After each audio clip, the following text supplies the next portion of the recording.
Con la presentación del profesor Daniel Chernilo, quien es doctor en ciencia política y se desempeña actualmente como director del programa de doctorado en políticas públicas de la Universidad Adolfo Ibáñez, y nos dio el honor de participar en nuestra conferencia de cierre con el tema sobre antisemitismo en el mundo contemporáneo, continuidades y rupturas.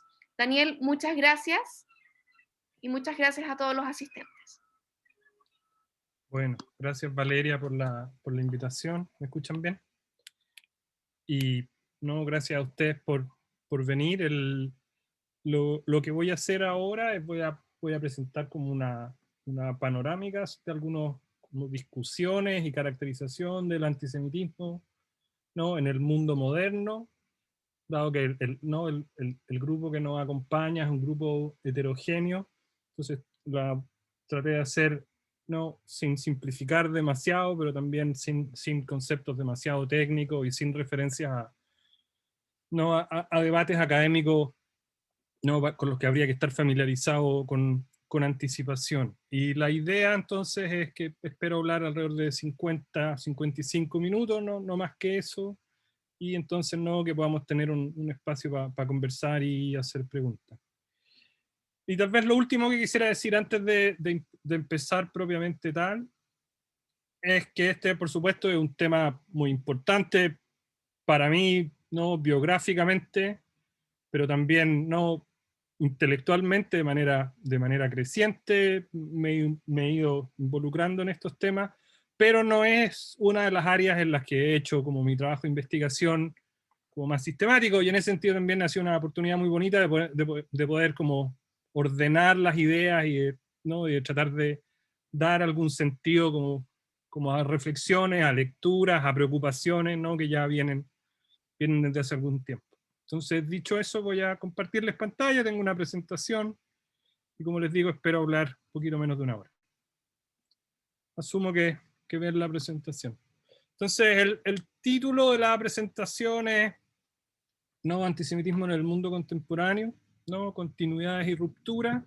Y justamente lo que voy a tratar de hacer entonces es mostrar el despliegue de algunos temas, ¿no?, asociados al antisemitismo durante los últimos 250 años. Y lo que voy a hacer, ¿no?, que cuando partí haciendo la clase quería hacer un poquito más, pero evidentemente el tiempo no daba para meter todo lo que uno quisiera, y además si esta es la clase final del curso, muchas de estas cosas ustedes las conocen. No, voy a proponer una idea muy simple de cómo identificar el antisemitismo, ¿no?, una suerte como de metodología para tratar de identificar, ¿no?, cuándo podemos estar en presencia o no de ideas, prácticas, imágenes antisemitas, ¿no? Y después me voy a tratar de concentrar en tres temas, ¿no? ¿Por qué el antisemitismo es un fenómeno moderno? Cuando digo moderno estoy pensando en los últimos 250 años, después de la Revolución Francesa en 1789, pero cuyas raíces no son premodernas. Voy a tratar de mostrarles también las diferencias y las similitudes, por cierto, del antisemitismo de izquierda y de derecha. Y quiero cerrar, ¿no?, con un poco con una discusión que es siempre muy caliente, que es siempre muy polémica, ¿no?, sobre la relación entre antisemitismo y antisionismo, ¿no? Esos son un poco los cuatro temas de la sesión. Así que suficiente preámbulo ya, y partimos propiamente tal.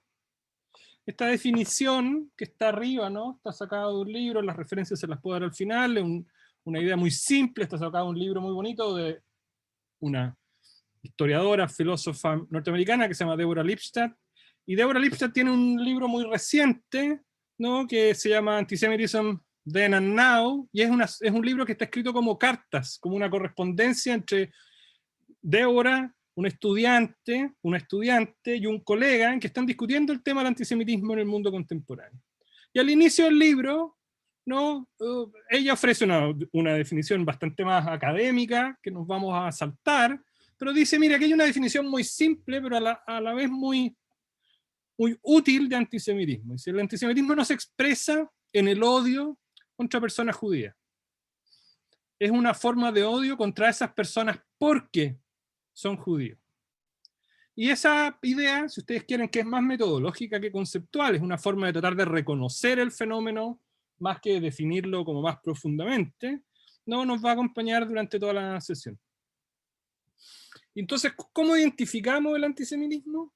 Lo identificamos porque hay un repertorio de temas, ¿sí?, que reaparece constantemente. Lo que vamos a ver durante los próximos 50 minutos es esta idea de que hay un conjunto de tópicos relativamente generales, relativamente abstractos, que se adosan, que se aplican, ¿no?, que se traducen a contextos variados de manera muy fluida. Y eso es parte de la dificultad y parte de la zona gris que está siempre en la discusión sobre antisemitismo. En general, además, sabemos que las ideas antisemitas o los prejuicios antisemitas tienden a presuponer que hay algo único, hay algo excepcional, hay algo específico de los judíos, ¿no?, que justificaría esta suerte de desconfianza transhistórica, esta suerte de confianza eterna en su contra. Hay algo que han hecho, hay algo que es propio de su cultura, de su raza, de su religión, de lo que sea, ¿no?, que hace de esta desconfianza contra los judíos una suerte como de desconfianza justificada. Y la tercera característica que quisiera poner inicialmente, y insisto, vamos a ver cómo estas se despliegan más adelante, es que las representaciones antisemitas operan por lo general como un espejo invertido de la realidad. ¿Qué significa eso? Significa que por lo general, ¿no?, quienes emiten estos juicios antisemitas, lo que hacen es proyectar en los judíos defectos, ¿sí?, que en general son propios de los grupos de referencia, son propios de los mismos grupos que hacen la crítica. Aquí el ejemplo más claro, o el ejemplo más tradicional, no sé si es el más claro, ¿no?, es el texto famoso de Marx sobre la cuestión judía, ¿no?, de la primera parte del siglo XIX. Y hay también un libro muy bonito de un historiador, entiendo que es argentino, que es profesor de la Universidad de Chicago, que se llama David Nirenberg, que es un libro que se llama Antijudaísmo. Y él hace este punto con mucha fuerza, que parte de lo que encontramos en el antisemitismo, en los discursos antisemitas, es esta inversión de la realidad. Si a mí hay algo que no me gusta, ¿sí?, entonces eso se lo atribuyo a los judíos como una de sus características esenciales y me exime a mí de la responsabilidad de tener que hacerme cargo de eso que está pasando. Entonces, estas son como las ideas básicas que quiero tratar de explicarle, que quiero tratar de ofrecer. Y si la clase es exitosa, entonces vamos a ver cómo esto se va desplegando históricamente y cómo se va concretizando en distintos momentos. Entonces, el antisemitismo no es, la desconfianza, este odio contra los judíos, perdón, se saltó, ahí sí. Sí, no es algo reciente, sino que lo reconocemos desde muy temprano, ¿sí?, en los orígenes de la cristiandad, y por supuesto asociado de manera muy, muy significativa, ¿no?, a la relación, ¿no?, muy cercana que judaísmo y cristianismo, ¿no?, tienen desde sus inicios. Es decir, hay algo en ese vínculo original que se cristalizó desde muy temprano, ¿no?, y que dada la centralidad ¿no?, del pensamiento cristiano, de la filosofía, de la teología cristiana, ¿no?, en el mundo occidental durante buena parte de 2000 años, ¿no?, se ha ido asentando. Y aquí aparece entonces ya por primera vez esta idea de repertorio, ¿no?, que les hacía mención recién. Esta idea de que hay algunos temas, hay algunos tópicos, ¿no?, que hacen plausible para el antisemita esta desconfianza contra los judíos. Y si se fijan ahí, menciono o coloqué, ¿cuántos son? 6, ¿no? Está esta idea de que los judíos traicionaron a Cristo, esta idea de que los judíos no son obstinados, son testarudos, se niegan a aprender. Está esta idea de que los judíos no se dejan convencer, no por la verdad revelada. ¿no? Entonces se mantienen apegados a creencias que han demostrado ser falsas, ¿sí? Pero no están, no son, no se superan de alguna manera a sí mismos, ¿no? Y dejan atrás esas creencias y están, ¿no?, como muy comprometidos con estas creencias falsas.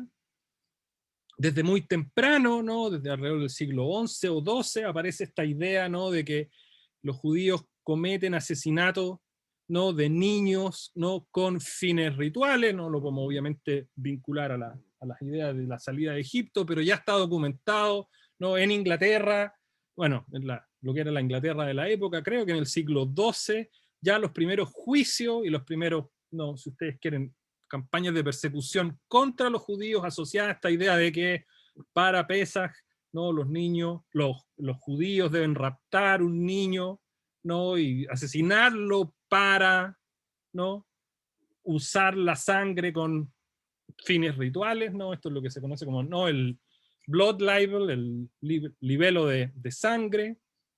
Y por supuesto, ¿no?, ideas de usura, todo lo que tiene que ver con el dinero y el rol de los judíos, o el vínculo especial, único, destacado de los judíos en relación con el dinero.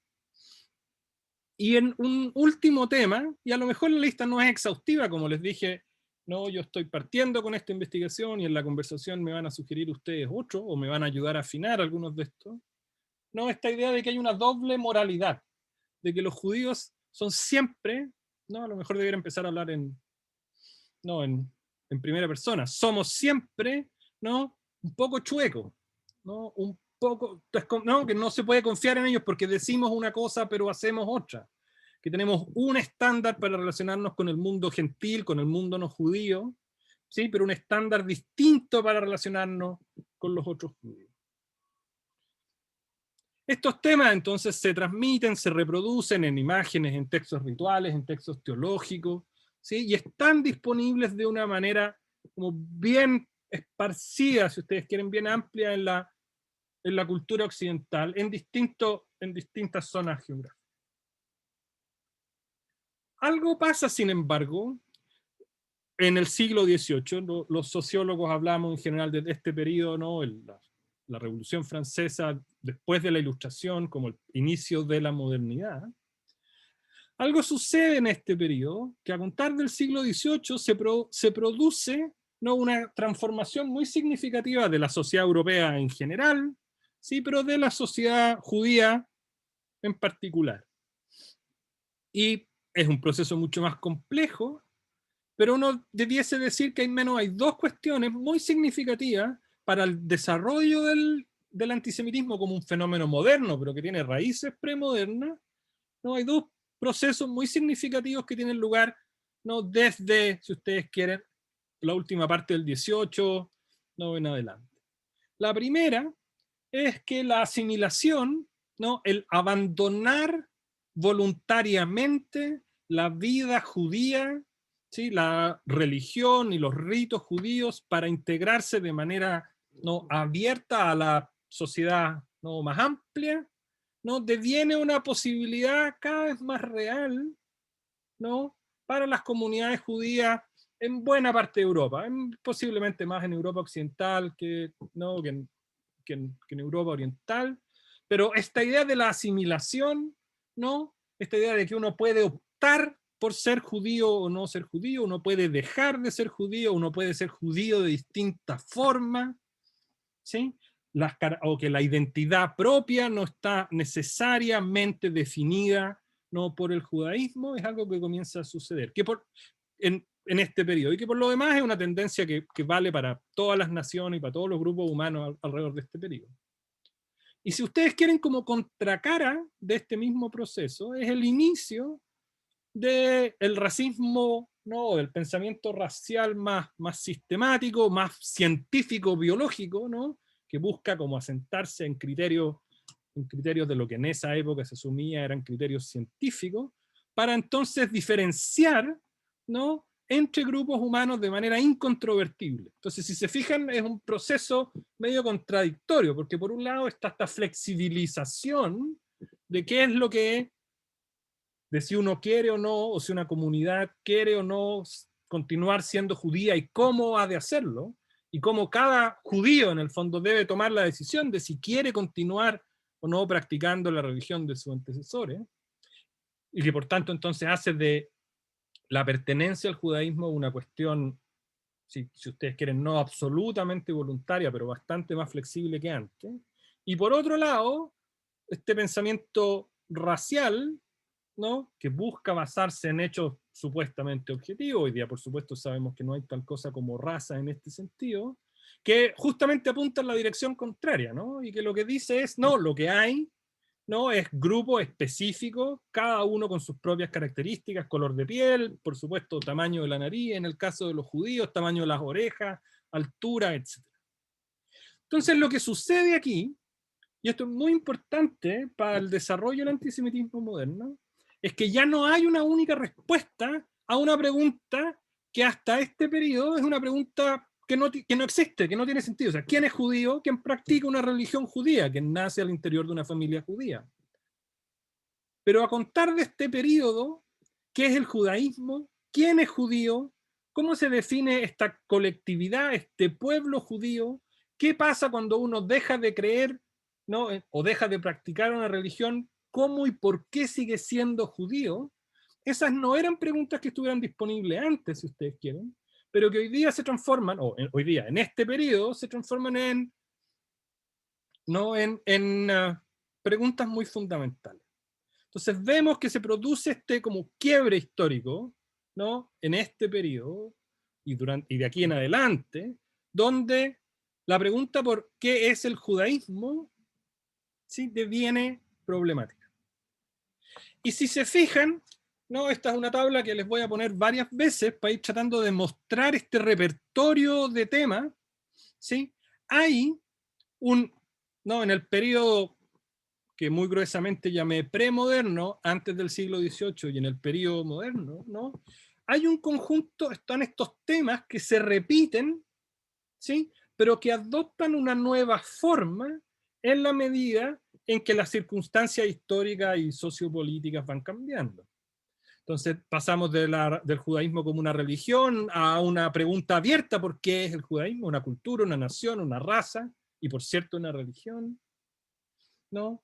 ¿Cómo entonces hay esta idea de falsas creencias que se traduce en el discurso moderno, ¿no?, hacia esta visión sesgada del mundo que tienen los judíos, esta idea de obsolescencia del judaísmo asociada en la modernidad a la incapacidad para dejar atrás el judaísmo? Todo el debate, sobre todo en Alemania, en Francia, por ejemplo, ¿no?, esta idea de que por supuesto que aceptamos a los judíos en la sociedad francesa y en la sociedad alemana. Lo único que tienen que hacer es una cuestión que es del todo evidente, ¿no?, dejar de lado esas creencias que son, ¿no?, que son antiguas, que son anticuadas, que no responden al mundo moderno, ¿no? ¿Cómo entonces las figuras del asesinato de Jesús o el asesinato de niños con fines rituales reaparece en este discurso permanente, un poco conspiratorial, de que no se puede confiar en los judíos, de que hay fines ocultos, que siempre tras, ¿no?, la vida judía, en esta cerrazón de la comunidad judía, no hay alguna clase de fines ocultos que son permanentes, que son consustanciales a la vida judía y que son inconfesables, ¿no? Entonces, cómo estos temas van mutando, pero al mismo tiempo, ¿no?, hay una suerte de matriz, este repertorio que se mantiene, ¿no?, la alianza, la figura tradicional de la relación con el dinero, esta idea de doble moralidad. Estamos siempre los judíos, ¿no?, interesados en defendernos, en ayudarnos entre nosotros, ¿no?, si supieran cómo son las peleas, ¿no?, al interior de las comunidades. Pero no está esta idea de doble moralidad, que hay una moralidad que, no, una cara para afuera y una cara para adentro. Y aquí entonces habría que hacer, ¿no?, la precisión, que es una cuestión que uno siempre trata de explicar o trata de precisar de por qué hablamos de antisemitismo. Y aquí, si ustedes quieren, tomándose un poco el libro de Nirenberg, que les presenté hace un rato, y también alguna otra literatura, está la idea de que para el periodo anterior al siglo XVIII no se hablaba de antisemitismo, sino que es más preciso posiblemente hablar de antijudaísmo.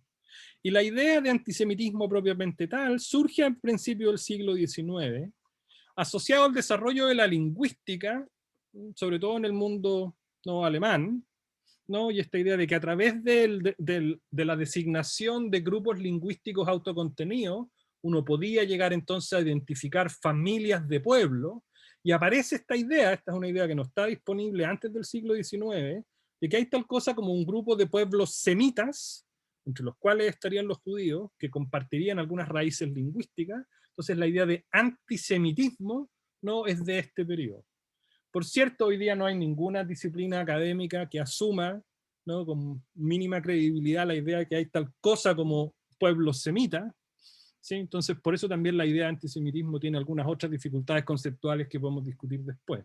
Pero hay esta transición entre una idea más genérica de antisemitismo, perdón, de antijudaísmo, a una idea de antisemitismo que tiene siempre esta suerte de componente racial esencial, ¿no?, asociado como a este gen judío.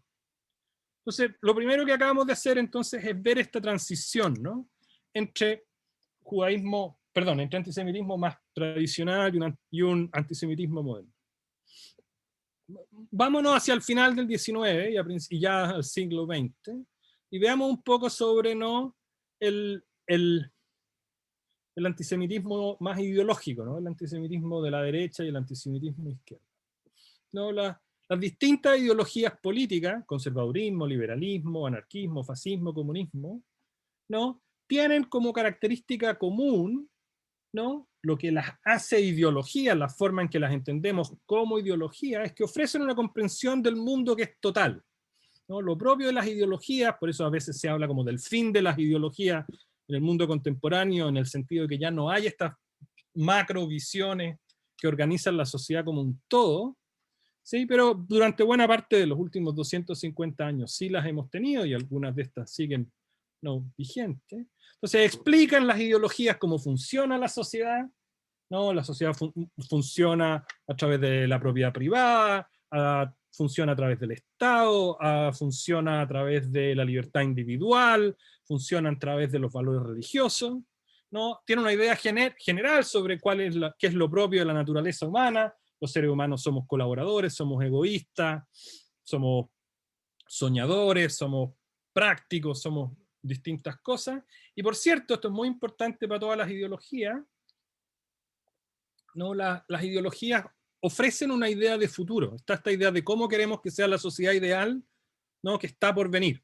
Entonces, así es como funciona la sociedad, así somos los seres humanos y así será el futuro, ¿no? Y el antisemitismo, porque es este repertorio tan genérico, tan general, ¿no?, de temas, ¿no?, permea, ¿no?, en las distintas ideologías, y uno lo puede encontrar en las distintas ideologías, ¿no? Por un lado, ¿no?, el judío se transforma en uno, no en el único, pero en uno de los chivos expiatorios, ¿no?, como fundamentales o recurrentes, no sé si fundamentales, pero recurrentes, ¿sí?, para explicar los fracasos, las derrotas, los errores, las imperfecciones, por qué es que la realidad no se ajusta a esta visión tan omnicomprensiva de la ideología. Entonces el judío juega un rol, producto de la presencia de estos temas, ¿no?, en las visiones ideológicas, porque permite entonces, para decirlo simplemente, ¿no?, echarle la culpa a alguien, hacer de alguien responsable cuando las cosas salen mal. Y como les decía en las primeras láminas, también entonces se hace que se proyecta en los judíos aquellos rasgos que rechazamos,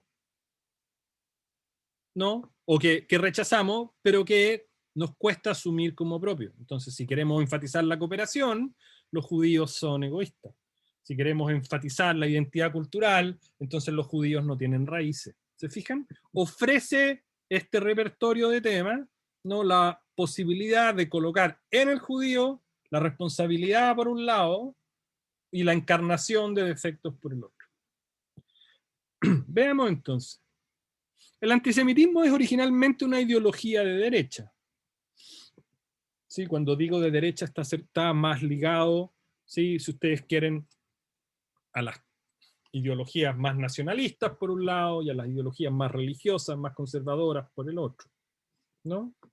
Y en esta idea de antisemitismo, ligada a la derecha, ¿no? Está asociada a esta idea de que los judíos son siempre un cuerpo extraño que impide, que bloquea la unidad nacional. Los judíos entonces no son nunca realmente chilenos, realmente alemanes o realmente lo que sea, japoneses o lo que sea, ¿no? Y por tanto, dado la importancia, ¿no?, de las ideas de nación y de la identidad nacional y de la cultura nacional, esta extranjeridad del judío se traduce en que sus lealtades, ¿no?, están siempre con otros y no con los connacionales. En el mejor de los casos, ¿no?, si es que hay un conflicto, los judíos, ¿no?, van a arrancar, ¿no?, se van a aliar con los judíos de otros países, no van a traicionar la nación. Entonces aparece la idea del banquero judío, que se aprovecha de los pequeños comerciantes y del Estado, ¿no?, de los préstamos iniciales de las primeras repúblicas en todas partes que requieren, ¿no?, de fondos. Entonces están los banqueros judíos siempre disponibles para prestarle dinero al Estado y para aprovecharse de los pequeños comerciantes. Y también está el arquetipo del intelectual judío, ¿no?, que no comprende, ¿no?, las pulsiones nacionales, los elementos más fundamentales de la nación, porque como es realmente un extranjero, el intelectual judío, ¿no?, tiene una suerte como de incapacidad fundamental de comprender el funcionamiento de la sociedad. En este contexto, ¿no?, el racismo del que ya hablábamos ofrece esta idea de que hay jerarquías, de que hay grupos no superiores e inferiores, y sobre todo esta idea de que los grupos pueden ser identificados de manera como inequívoca. Entonces los judíos son una cosa distinta a los húngaros, los judíos son una cosa distinta a todos los otros grupos, ¿no? Esta separación es muy importante para el pensamiento racista, ¿no? Y este es el tipo de antisemitismo, yo creo que todos reconocemos de manera más evidente, ¿no? Es el antisemitismo que inspira el nazismo, ¿no?, en los movimientos de ultraderecha del siglo XX, y es el antisemitismo que vemos, ¿no?, hoy día ¿no?, en los white supremacists en Estados Unidos o en algunas partes de Europa, que siguen, ¿no?, usando este tipo de nomenclatura y este tipo de referencia. Este es el antisemitismo, si ustedes quieren, como más original en el sentido de que es como más el primero. Pero hay también un antisemitismo de izquierda que es posterior, ¿no? Pero nuevamente se construye a partir de un repertorio de temas que es bastante similar a lo que hemos venido hablando, ¿no? Nuevamente los judíos son un cuerpo extraño, que en este caso no impide la unidad de la nación, sino que en el lenguaje del marxismo del siglo XIX, ¿no?, impide la unidad de la clase trabajadora, ¿no?, de la revolución mundial, porque sus lealtades nuevamente están con otros judíos. Aparece, por cierto, la idea de que los judíos controlan los medios de comunicación, los judíos controlan el capital, ¿sí?, y que los banqueros judíos, ¿no?, aquí hay, siendo un discurso de izquierda, ¿no?, hay mucho énfasis con la primacía del capital por sobre el trabajador, o la capacidad de los capitalistas, de los burgueses, ¿no?, de oprimir, y estoy buscando otra palabra, sí, oprimir a los trabajadores, abusar de los trabajadores. Entonces el judío se transforma casi como arquetípicamente en el burgués. Pero no solo eso. Lo más significativo y lo más complicado del antisemitismo en la izquierda es que por lo general las ideologías de izquierda se ven a sí mismas como explícitamente antirracistas. A diferencia de las ideologías de derecha, que tienden a creer en las diferencias como fundamentales entre grupos humanos asociados a características raciales o culturales, las ideologías de izquierda tienden a ser más lo que llamamos universalistas, ¿no? Tienden a tener una concepción no más universal de los seres humanos, donde las diferencias raciales o políticas o culturales, ¿sí?, son más accidentales, son más secundarias. Por tanto, para la izquierda, el antisemitismo aparece, y este es un tema que va a reaparecer mucho en los debates contemporáneos, la izquierda se asume como inmune al antisemitismo, como incapaz de antisemitismo, porque explícitamente es antirracista. Si yo soy antirracista, no creo en la existencia de las razas, ¿sí?, y no creo que hayan grupos superiores y peores, ¿cómo mal podría yo ¿no?, hacer de eso un argumento contra los judíos. Al mismo tiempo, y esto es un argumento interesante, porque es una cuestión que ha cambiado en los últimos 30, 40 años, parte de los problemas que tiene la izquierda para conceptualizar el tema de los judíos es que no son realmente un grupo que pueda ser definido en los términos raciales que estaba disponible en la época, ¿no? Los judíos en el siglo XIX europeo, en Estados Unidos hasta la Segunda Guerra Mundial, ¿no?, no eran blancos, no eran vistos como blancos. Por cierto, tampoco eran negros o aborígenes o mestizos, ¿no? La caracterización racial de los judíos, ¿no?, siempre fue muy problemática para el discurso de la izquierda. Y si es que en la otra versión no asumimos o no aceptamos que los judíos son una raza, porque no hay tal cosa como razas puras, y los judíos entonces son una nación o una cultura o una religión, como puede ser cualquier otra, nuevamente, eso hace casi axiomáticamente para el discurso de izquierda, ¿no?, le genera o le otorgaría una inmunidad para caer, ¿no?, en estas conductas o en estas visiones.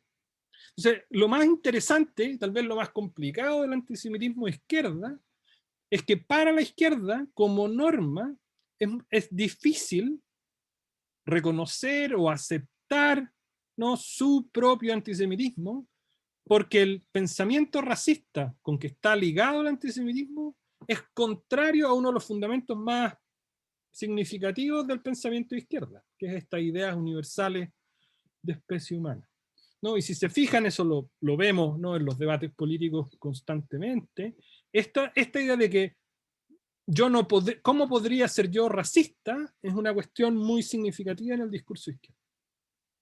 Fíjense ahora cómo estos mismos tópicos de este repertorio anterior, ¿no?, del que hemos venido hablando, en la primera columna, que está con letra un poquito más chiquita, ¿no?, entonces está lo que pusimos como antisemitismo moderno, y cómo eso se despliega, ¿no?, en una versión más de derecha o en una versión más de izquierda, ¿sí?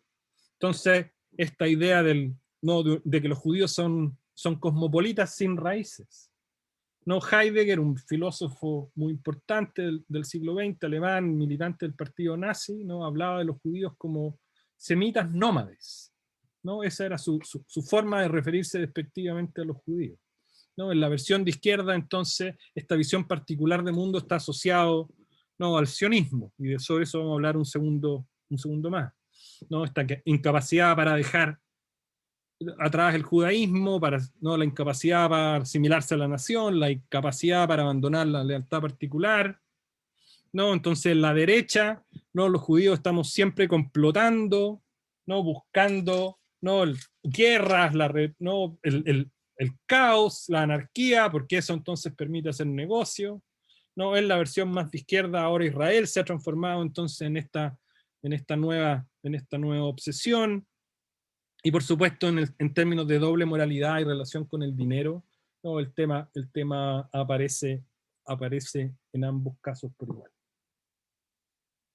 Ya, el último tema del que quiero hablar, porque es un poco inevitable, si ustedes quieren, en el contexto contemporáneo, es la relación entre antisemitismo y antisionismo. Y aquí podemos volver entonces a la definición original con lo que partimos, ¿no?, que está más chiquita ahí arriba, ¿no?, en la primera viñeta.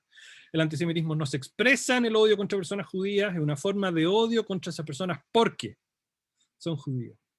Entonces, si tratamos de traducir esto al debate sobre antisemitismo, entonces uno diría: criticar las políticas del Estado de Israel contra los palestinos no es antisemita. Hay algunos de ustedes aquí que me conocen y saben que he escrito, he firmado cartas y soy muy crítico me imagino muchos de ustedes serán también, ¿no?, de las políticas del Estado de Israel. Pero hay que tener cuidado, porque el mismo repertorio de prejuicios que ha aparecido durante 2000 años, ¿no?, contra los judíos, hoy día se reemplaza ¿no?, por la expresión los sionistas. Entonces ya no se habla de los judíos en general, sino que no se habla de los israelíes como ciudadanos de un Estado en particular, sino de los sionistas. Entonces, diría que la conclusión o el punto, no es la conclusión, es como el punto a poner atención, es que la demonización del sionismo, esta idea de que el sionismo es una ideología especialmente nefasta, que el sionismo es especialmente o únicamente, o sí, tiene cuestiones que lo hacen una ideología única, sí, es problemática porque se construye sobre la base de este excepcionalismo judío del que hemos venido hablando. El sionismo no es otra cosa, ¿no? Yo sé que la asociación ha organizado cursos sobre esto y hay colegas aquí que saben mucho más que yo de esto, pero el sionismo no es otra cosa, ¿sí?, que un movimiento nacionalista que surge más o menos en la misma época en que surgen movimientos nacionalistas en todo el mundo. El sionismo no es mejor o peor, ¿sí?, que el nacionalismo chileno, el nacionalismo boliviano, el nacionalismo francés, el nacionalismo coreano y el nacionalismo de todos los países. Desde ese punto de vista, yo creo que uno puede ser antisionista, así con mayúscula y políticamente, y políticamente comprometido, pero únicamente si es que uno al mismo tiempo rechaza con igual vigor cualquier forma de nacionalismo, ¿sí? No hay cómo separar o hacer del sionismo una ideología distinta. Hay sionismos de derecha, sionismos de izquierda, hay sionismos que han sido pro movimiento de género, hay sionismos muy conservadores, hay sionismos laicos, hay sionismos religiosos, de la misma manera que hay nacionalismo de todos estos tipos en todas partes del mundo. Entonces el antisionismo, para jugar con la definición original, no deviene antisemita por su rechazo a Israel. Es antisemita si ese rechazo se explica porque Israel es el Estado judío, ¿no? Queremos usar esa misma forma de pensar. Y fíjense cómo los temas empiezan a aparecer nuevamente. Algunos ya los mencioné, ¿no? Hablamos de los sionistas en reemplazo de los judíos, ¿no? Entonces se habla, eso lo escuchamos todo el tiempo a Daniel Jadot hablar de los capitales sionistas, de los medios sionistas, ¿sí? Como si el reemplazo de una palabra, ¿no?, hiciese una diferencia significativa, cuando en realidad evidentemente no lo hace, porque cuando hablamos de la propiedad de los medios no hablamos de capitales croatas para hacer referencia a Luksic, o capitales palestinos o árabes para hacer referencia a Sayé, pero sí se habla de los capitales sionistas, ¿no?, y de los medios sionistas. No, esta idea de caracterizar al sionismo como una ideología particularmente pérfida, las acciones de Israel como especialmente violentas, otra vez, no significa que no sean acciones violentas, ¿sí? Significa si hay algo que es único, que es específico, que es, ¿no?, que es especialmente grave, donde empieza a estar el problema. ¿No? Esta idea de un lobby judío que protege a Israel en distintos lados, ¿no? Esta idea de que los judíos, cuando hablamos, decimos aquí hay una conducta antisemita, lo hacemos de mala fe, ¿sí?, porque en realidad lo que estamos buscando es desviar la atención, ¿no?, del problema real, que son los abusos de Israel contra los palestinos. Entonces, cuando uno dice hay que tener cuidado porque en el lenguaje o en lo que se afirma respecto a Israel se cae en prejuicio antisemita, ¿no?, la devolución es que ese es un argumento que se hace de mala fe, ¿sí? Y lo mismo en relación a la suerte de aprovechamiento que hace Israel del holocausto con miras a inocularse, ¿no?, a inmunizarse frente a las críticas. Entonces a Israel no se le puede decir nada, ¿sí?, porque no es el país de los herederos o no, de los sobrevivientes del holocausto. Entonces esta acusación de mala fe reaparece entonces, ¿no?, de distintas maneras. Y fíjense, ya que ya estamos llegando al final, ¿no?, como nuevamente, ¿no?, el mismo repertorio de temas, ¿sí?, ajustado a la especificidad de los contextos, ¿no? En un contexto premoderno, en el contexto moderno y en el contexto, si quieren, más contemporáneo asociado al sionismo, ¿no? El tipo de temas, el tipo de prejuicio, lo podríamos haber hecho, aunque no es uno de mis fuertes, ¿no? Buscar imágenes, ¿no? ¿No? Por ejemplo, ¿no?, la relación de los judíos con el dinero o el asesinato de niños con fines rituales, como entonces en la caracterización ¿no?, de los abusos que los soldados israelíes cometen contra niños palestinos, se usa una imaginería, se usan representaciones que están directamente tomadas no de las ideas tradicionales, no del asesinato ritual de niños. Entonces, fíjense cómo, para ir cerrando, la idea de que el sionismo es una ideología particularmente pérfida, ¿no? ¿Cómo es posible que Israel, el país de los sobrevivientes del Holocausto, no haya aprendido sus lecciones? ¿No? Esta idea de que nadie más que Israel debiese entender lo que se siente, ¿no? Frente a las violaciones a los derechos humanos. ¿No? Está nuevamente esta figura de la obstinación, la incapacidad de aprender incluso de las lecciones más dramáticas. ¿No? El uso estratégico del Holocausto para desviar la atención. ¿No? La criminalidad del ejército israelí, ¿sí? Como única en el mundo. ¿Sí? El lobby judío, por cierto, y esta idea de que cuando, ¿no?, las situaciones son complicadas, cuando hay cuestiones políticamente difíciles, los judíos en último término siempre vamos a preferir a Israel por sobre los países en los que vivimos. Cierro una muy breve conclusión, ¿no? El antisemitismo entonces es un fenómeno moderno de los últimos 200 años, pero que se nutre de este repertorio de prejuicios antijudíos que están muy asentados en la civilización occidental, ¿no? Se trata de temas generales, eso es lo más significativo, se toman de temas muy amplios, ¿no? Son como macro temas, representaciones muy generales, que por tanto entonces permiten reaparecer o hace posible que reaparezcan en contextos muy distintos, ¿sí? No hay una única receta, no hay una metodología perfecta y sin falla, ¿no?, para discutir o para entender dónde hay y dónde no hay antisemitismo.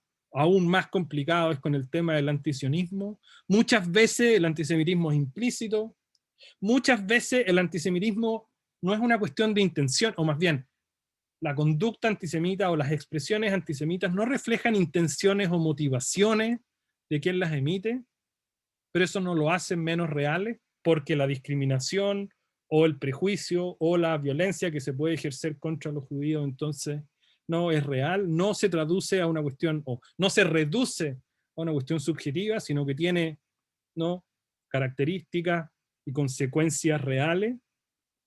Y esta pregunta de que si esta suerte como de pregunta guía, ¿no?, de pregunta metodológica, si aquella crítica que vamos a hacer, o aquella crítica que se hace, o aquella crítica que recibimos, se justifica por el hecho de ser judío. Y si nos parece que la respuesta a esa pregunta, frente a un juicio que escuchamos en la calle, una declaración de Daniel Jadwe, o una editorial en los diarios, ¿no? Esa es la pregunta que nos debiese ayudar a indagar si es que entonces estamos o no frente a afirmaciones y prejuicios antisemitas. Y simplemente para cerrar, voy a prender la luz porque me doy cuenta que me estoy quedando oscuro también. No, aquí hay algunas referencias que usé para preparar la presentación. Algunas de estas son referencias no canónicas, como, ¿no?, los trabajos de Hannah Arendt o de Marx o de Sartre sobre los judíos, otros no referencias de libros más académicos, no, excepto el de Lipstadt, que realmente es un libro muy recomendable y que es como para regalar o para leer, no se necesita ninguna formación académica previa, ¿sí?, para pensar sobre el antisemitismo. Así que eso, lo dejo hasta aquí por ahora. Voy a dejar de compartir pantalla para que podamos conversar y, como les digo, voy a prender la luz.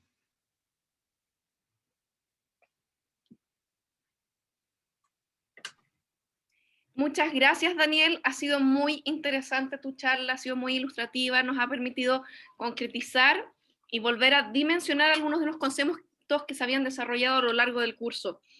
Yo te quería preguntar,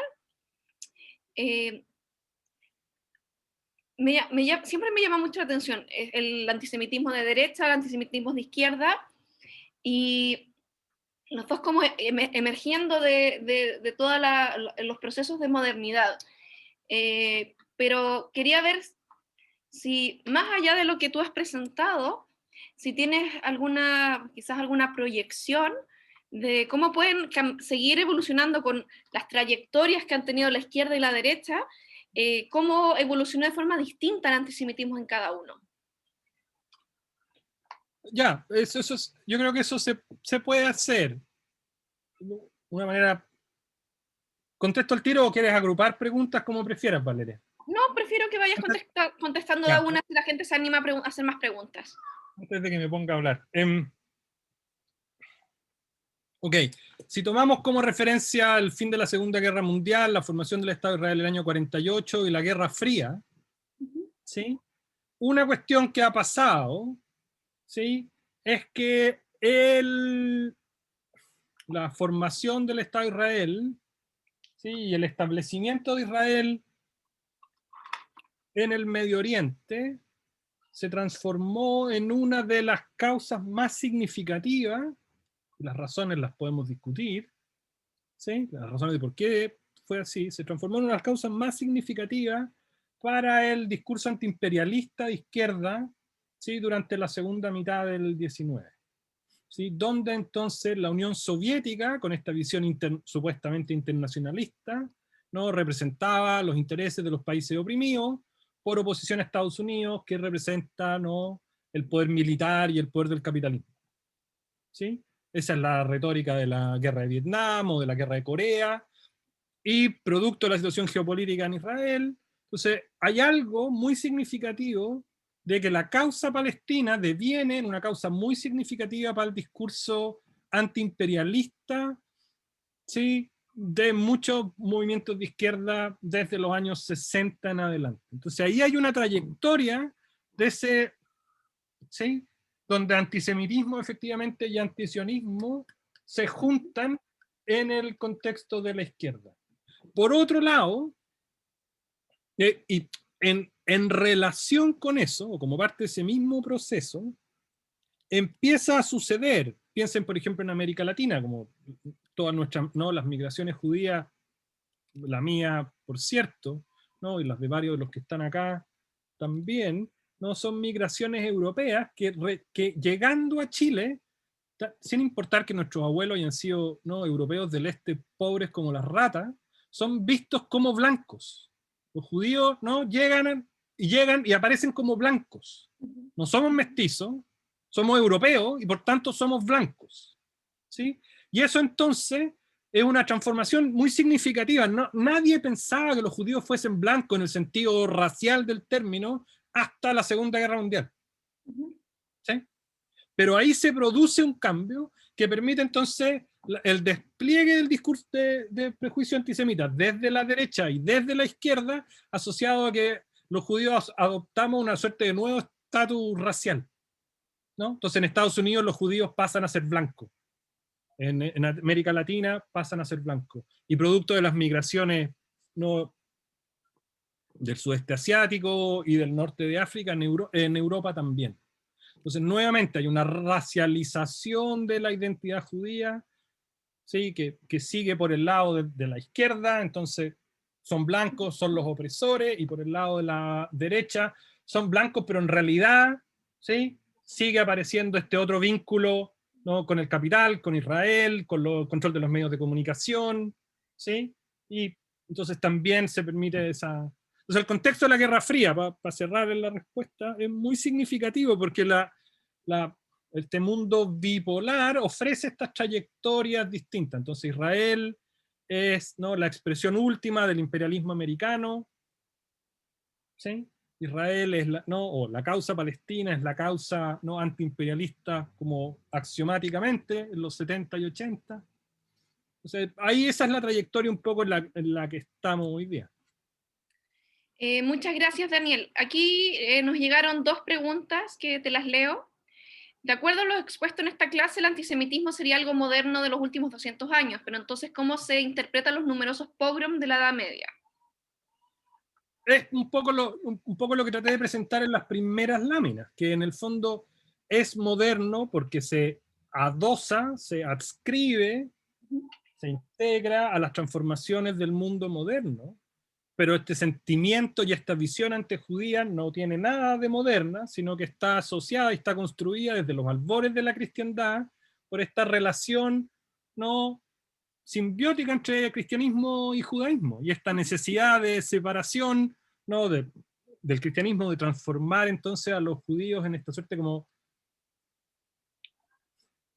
o de convertirlos o de transformarlos en este, ¿no?, bastión último de incapacidad para progresar o para convertirse a la religión revelada, y desde, por supuesto, la reacción de las propias comunidades judías, de cerrarse sobre sí mismos y de decidir cómo mantener de manera tan estricta su identidad. Los pogroms en ese sentido, todos los pogroms tienen como causas específicas, causas más bien contingentes, ¿no? Lo que les contaba esta historia en el siglo XII es efectivamente, ¿no?, es la desaparición de un niño, ¿sí?, alrededor de Semana Santa, ¿sí?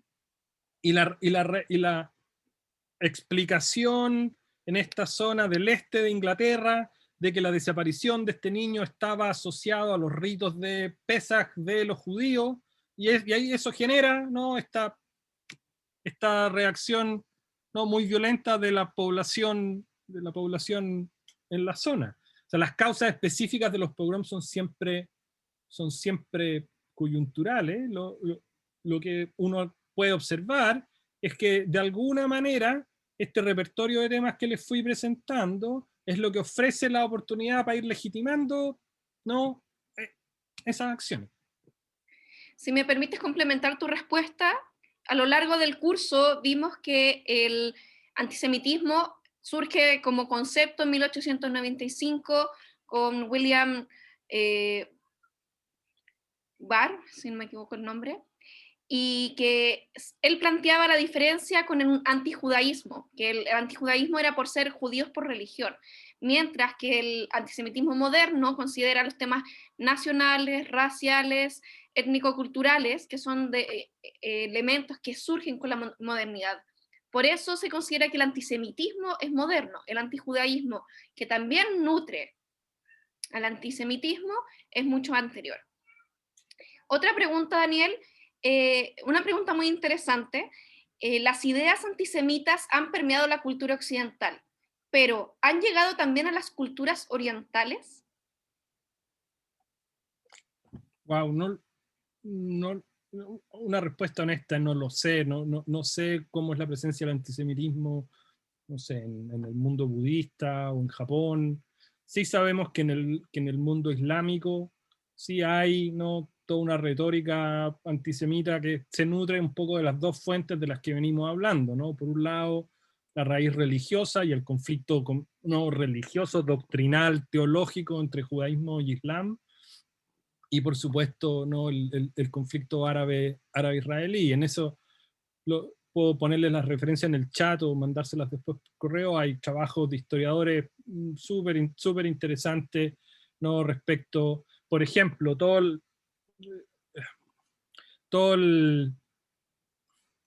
el periodo post Segunda Guerra Mundial en Egipto, por ejemplo, ¿no?, con el presidente Nasser, ¿no?, y cómo toda la ideología desarrollista de Nasser está construida sobre esta imagen del tercer mundo antiimperialista que recoge, ¿no?, prejuicios antisemitas constantemente. En ese sentido, si ustedes quieren, ¿no?, los regímenes modernizadores del mundo árabe del siglo XX no son distintos a los regímenes, ¿no?, desarrollistas en todas partes del mundo. Tienen un problema adicional con los judíos, que es Israel, pero el tipo de tema y el tipo de tópico y el repertorio es bastante parecido. Respecto de China, Japón y esa parte del mundo, honestamente no lo sé, así que no quisiera decir más. Si me permites complementar, te comentaría que en el proceso de modernización de Japón, de China, de la India, de la misma forma en que se exportan los conceptos de nación, raza, Estado, Estado-nación, también se exportan los componentes que están a su alrededor, que son como la definición del otro. Y en muchos casos, cuando se define el otro en Europa, el otro era un judío. Y en algunos lugares se ocupan algunas metáforas, algunos símbolos de antisemitas, incluso cuando no hay judíos en esos países. Pero no, pero es algo que podemos profundizar y que sería, por ejemplo, interesante integrar en otra edición del curso. Ya uno sabe que, perdón, que el nacionalismo japonés, por ejemplo, era un nacionalismo hiperracializado, ¿no? Con una concepción de jerarquías raciales, por eso las invasiones a China y la visión de, ¿no?, de los chinos como ciudadanos, ¿no?, como subhumanos. Entonces, me imagino que tiene que haber también circulado ahí, porque ese tipo de pensamiento racista, ¿no?, es la visión es la expresión autóctona del, ¿no?, del discurso racista, o sí, de las formas de racismo europeo. Pero claro, ¿cómo se traduce específicamente respecto de los judíos? Una cuestión que no mencionamos es que no, es completamente irrelevante e innecesario la presencia de judíos de carne y hueso para la aparición del antisemitismo, ¿no? Justamente este repertorio de temas culturales permite no imaginarse este otro, no entregar en el otro o entregarle al otro toda esta clase de características negativas. Y desde ese punto de vista, el que hayan habido muy pocos judíos en Japón es completamente irrelevante desde el punto de vista, ¿no?, de que hayan podido desarrollar o no discursos antisemitas autóctonos. Sería entretenido estudiar más sobre eso. Bueno, el caso más evidente de presencia de antisemitismo sin judíos es el caso de Shakespeare, que escribió El Mercader de Venecia con la figura, con todas las características antisemitas de Shylock, sin que hubiesen judíos los últimos 200 años en Inglaterra. Tenemos acá una última pregunta, la última que nos ha llegado. Estamos todavía muy abiertos a recibir todas las preguntas que ustedes quieran realizarle a Daniel. Cuando emigran los judíos se menciona que se los considera blancos. ¿Gozaban de los mismos derechos de los blancos? Bueno, eso depende de los contextos migratorios en los distintos países, ¿no? Las situaciones migratorias van cambiando en distintos lados, pero un poco lo que me interesaría marcar ahí es que, ok, es una generalización y pueden haber algunas excepciones, pero en ninguna parte del mundo la migración judía del siglo XIX y los primeros años del siglo XX fue comprendida como migración blanca. Esa idea de que los judíos son blancos es post Segunda Guerra Mundial. Es parte como de las transformaciones geopolíticas y culturales asociadas a la guerra, al holocausto y al establecimiento del Estado de Israel. Las historias, ¿no?, de la migración judía a Estados Unidos, las novelas de Philip Roth y esa gente, esos son migrantes, ¿no?, relativamente pobres, de clase media baja, ¿no? Y están, ¿no?, todos los arquetipos y todos los chistes asociados, ¿no?, a los tíos y a las abuelas que no se adaptan, que hacen pasar a los niños vergüenza, sí, todo ese tipo de cosas que es parte de, no era una migración de élite. A eso me refiero cuando pensamos en una migración blanca. No, eso, lo que quiero afirmar es que esa migración se reconstruye post Segunda Guerra Mundial, se la mira retrospectivamente como una migración europea, ¿sí? Pero no fue así, no se experimentó así por el lado de mi familia que llegó de Ucrania, Argentina en 1912 o por ahí, o por el lado de la familia materna que llegó a Brasil o a Venezuela, ¿no?, en los 30 y en los 40. O sea, ellos no se veían a sí mismos como blancos, no fueron recibidos como blancos. Pero post Segunda Guerra Mundial, ¿no?, entonces se reconstruye esa migración como que entonces los judíos, como venían de Europa, entonces eran europeos.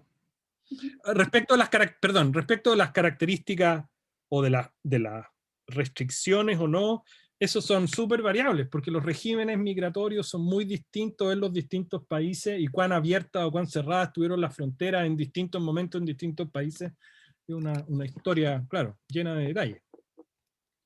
Mira, déjame complementar tu respuesta, en el sentido de que cuando hablamos de blanco, estamos pensando en una sociedad norteamericana, una sociedad latinoamericana también, con ciertas características peculiares. Y cuando hablas de que los judíos se volvieron blancos, es un concepto que se ha ocupado desde los años 50 para explicar qué pasó con las migraciones, no solamente judías, con las migraciones italianas, irlandesas, japonesas, coreanas en Estados Unidos. Y probablemente hay alguna que se me esté olvidando. A diferencia de lo que sucede con la población afroamericana nativa, que ellos, con el paso de las generaciones y con la adaptación a la cultura norteamericana, estos grupos étnicos, estos 4 grupos étnicos que yo les comento, italianos, irlandeses, coreanos, japoneses y 5 judíos, se pasan a la categoría de blancos, mientras que el mundo afroamericano sigue en la misma categoría como de una sociedad más baja. A eso es lo que se refiere Daniel, eso es lo que entiendo yo. Sí, yo diría que sí.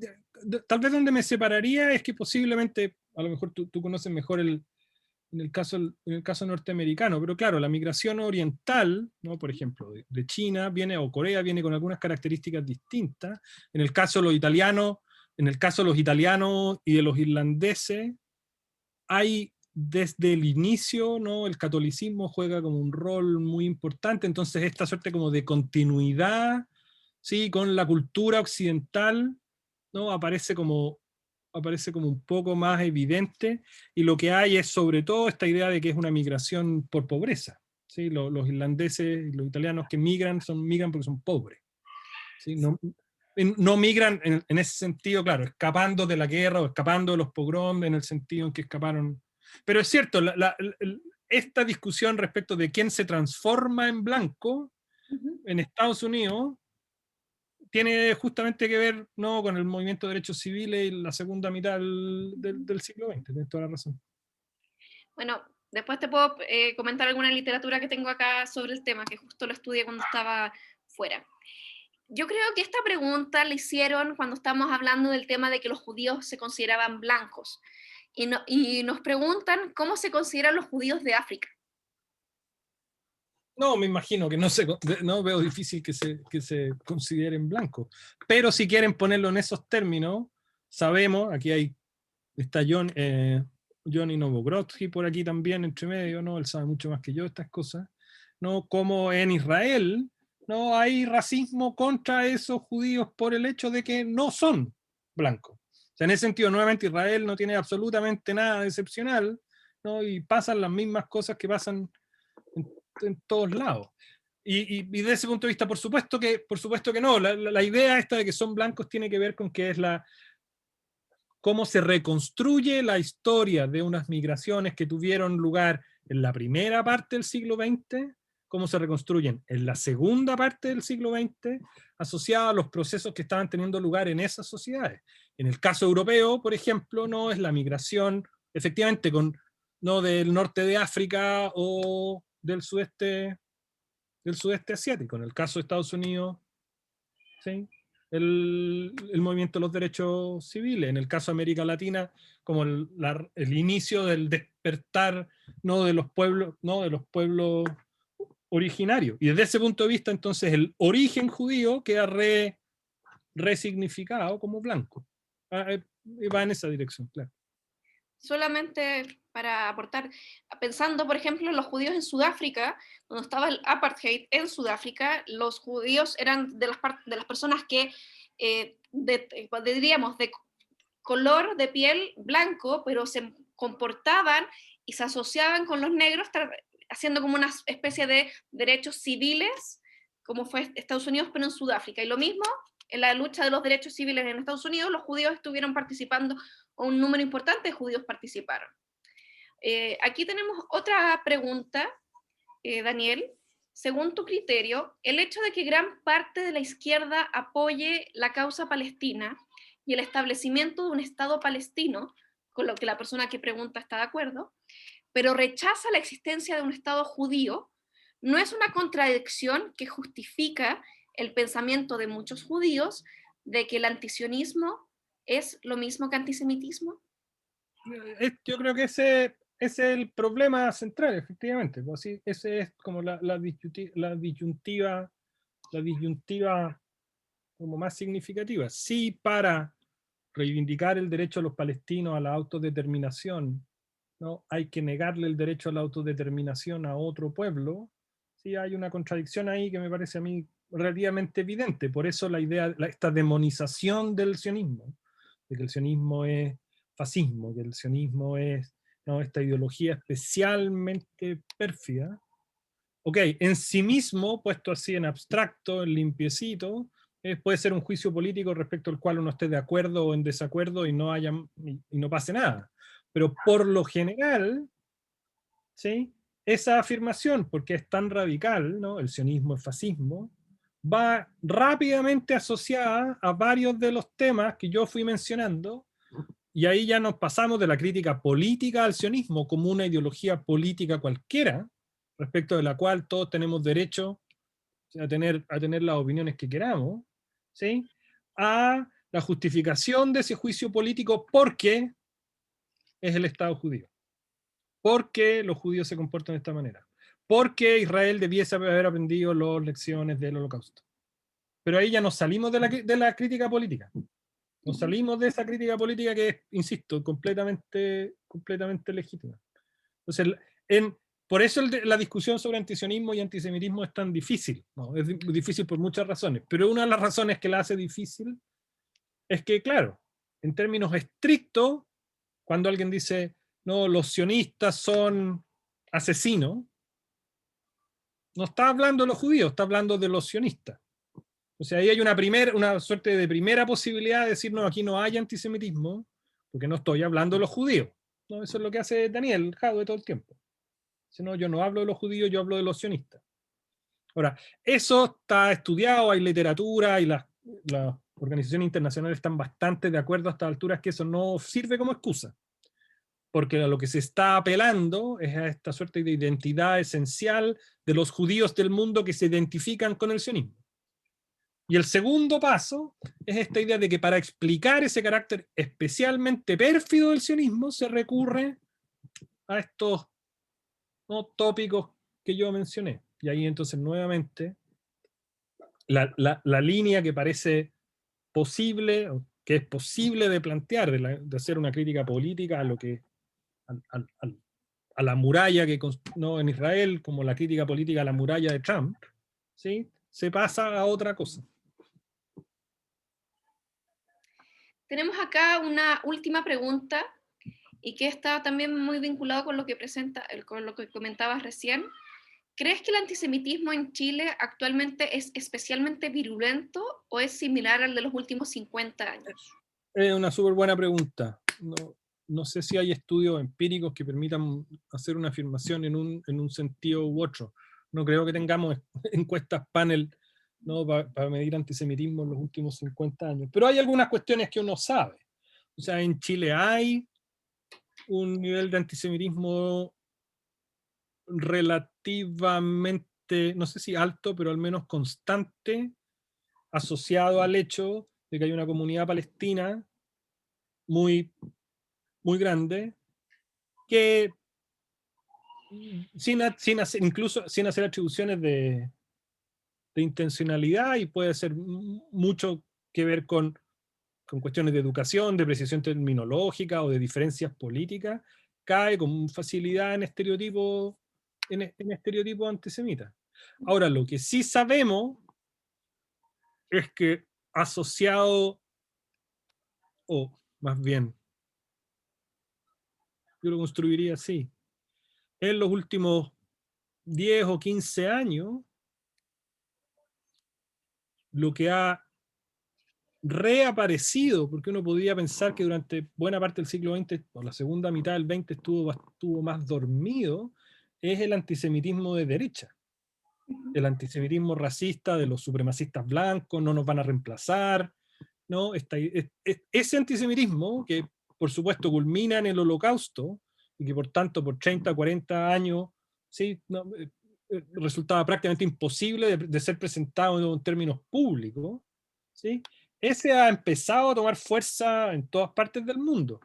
¿Sí? ¿No? Los vieron en las marchas marchas del apruebo, perdón, del rechazo con signos nazis, y eso lo vemos en todos lados. Entonces, sí, durante la segunda mitad del 20 ha habido, si tú quieres, un antisemitismo presente más asociado a la izquierda, construido alrededor de la causa palestina y asociado a este vínculo entre antisemitismo y antisionismo. Pero lo que yo tengo la impresión de que es relativamente nuevo en los últimos 10 o 15 años, es la reaparición del antisemitismo más convencional de todo, ¿no? Que es abiertamente racista, sí, que es abiertamente nacionalista, sí, y que reivindica entonces esta idea del judío como este cuerpo extraño a la nación, ¿no? En Alemania, en Austria, en Dinamarca, eh, bueno, en Estados Unidos. ¿Sí? Entonces, yo diría que eso es nuevo. Decir si que hay más o menos, creo que es difícil saber. Yo pensaría que sin meternos demasiado en la política contingente chilena, que en la medida en que Daniel Jadwe siga corriendo en la presidencial, eso va a generar ruido y va a ser problema. Bueno, la última pregunta nos solicitan si puedes recomendar bibliografía sobre migración judía. Sobre migración judía a Chile. Migración judía, dijeron la pregunta. Chuta, habría que así de... Si gustas, nos mandas un correo a la asociación o a mí, yo se lo mando a las personas que están dentro del espacio curso. Y si hubiese alguien que no estuviese dentro del curso, nos escribe al correo de la asociación y podemos recomendarles la bibliografía. Yo les prometí la referencia a este estudio sobre el antisemitismo en el mundo árabe, que es un libro súper bueno. La tengo que buscar, ¿no? No la recuerdo de memoria. Pero se la envió a Valeria.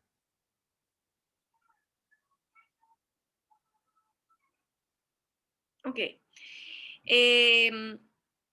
Considerando que el curso ha sido bastante amplio, que hemos visto bastante el curso sobre antisemitismo y que cerramos con esta sesión el curso sobre antisemitismo desde sus orígenes hasta la actualidad, creo que con esta pregunta sobre referencias bibliográficas, que ha sido también una tónica que ha tenido el curso, y la pregunta anterior sobre antisemitismo en Chile, es un buen lugar para ir cerrando tanto esta conferencia como el curso que hemos tenido, en que nos hemos acompañado con los distintos asistentes desde el mes de septiembre. Y entonces, junto con agradecerle muchísimo a Daniel, no vamos a desarrollar otras preguntas que en este momento no son atingentes. Hay otros cursos que realiza la Asociación Chilena de Investigadores en Estudios Judíos sobre Medio Oriente, sobre vida judía contemporánea. Va a haber pronto un curso sobre filosofía, que si es que les interesan este tipo de cursos nos pueden escribir. Entonces, junto con agradecerle a Daniel, muchísimas gracias, estuvo muy interesante, creo que fue un excelente enfoque para poder cerrar este curso y este pensamiento del antisemitismo, no solamente como algo que está presente y que afecta a los judíos, pero que también es la forma de pensar antisemita es un mal precedente para cualquier sociedad. Y con esto les agradecemos a todos ustedes su asistencia al día de hoy y estamos en contacto y los estaremos contactando para una evaluación del curso y para informarles de las siguientes actividades de la asociación. Muchas gracias. Gracias, muy amable.